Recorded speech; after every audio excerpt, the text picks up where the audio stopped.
Hi everyone, for the Eyes on the Prize video, I got the Bridge to Freedom 1965.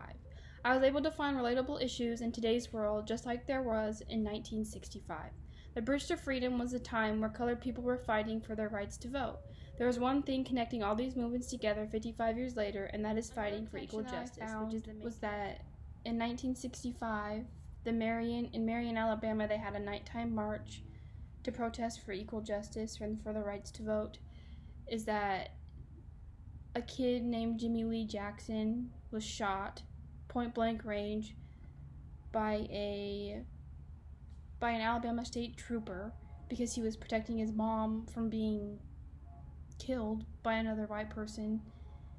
And that relates in today's world because it kind of opened everybody's eyes in 1965 that it was a serious matter and that they needed to keep fighting for what they believed in because they couldn't let people keep doing this. And that relates in today's world because it was kind of just like how George Floyd was murdered by the white police officer by kneeling on his neck and suffocating him to death as every other police officer was just watching. That kicked off the Black Lives Matter movement, and it kind of lit the fuse to keep going and to keep pushing and to still let it be known and not let people forget that they are still here and they are fighting for people to treat them equally. It also pertains to, in a connection to, with the police brutality, just like back in the day when they were protesting, how the police would physically assault them, shove them back, they would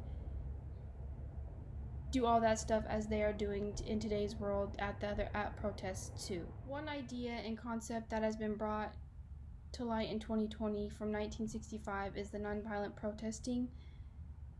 Those two connect because they're the same concept. They preach the same thing. They preach nonviolence. They want people to protest nonviolently so people can hear them and only focus on what they're protesting for, which is Black Lives Matter and equality, and not see violence, because then that's all they will talk about.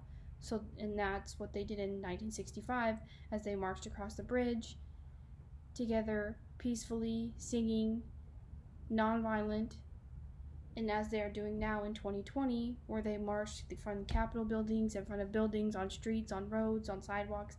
They're doing it peacefully, so then that's all anybody can talk about is the protesting and the concept behind the protesting and why they're protesting, not what they did during the protests. It's what they're protesting for, which is just like they were doing in 1965 to protest for equality non-violently so they can get their message across. The connections between the past and the present when it comes to protests is they are trying to protest non-violently, which I feel like is a huge connection that connects them together, from the Bridge to Freedom to this Black Lives Matter, and they are all trying to protest the same thing as equality, as people see them as people, not as what the color of their skin, and they're treated fairly. Thank you for watching and listening to the connections that I made from the past, from the Bridge to Freedom movement to now in 2020, the Black Lives Matter movement.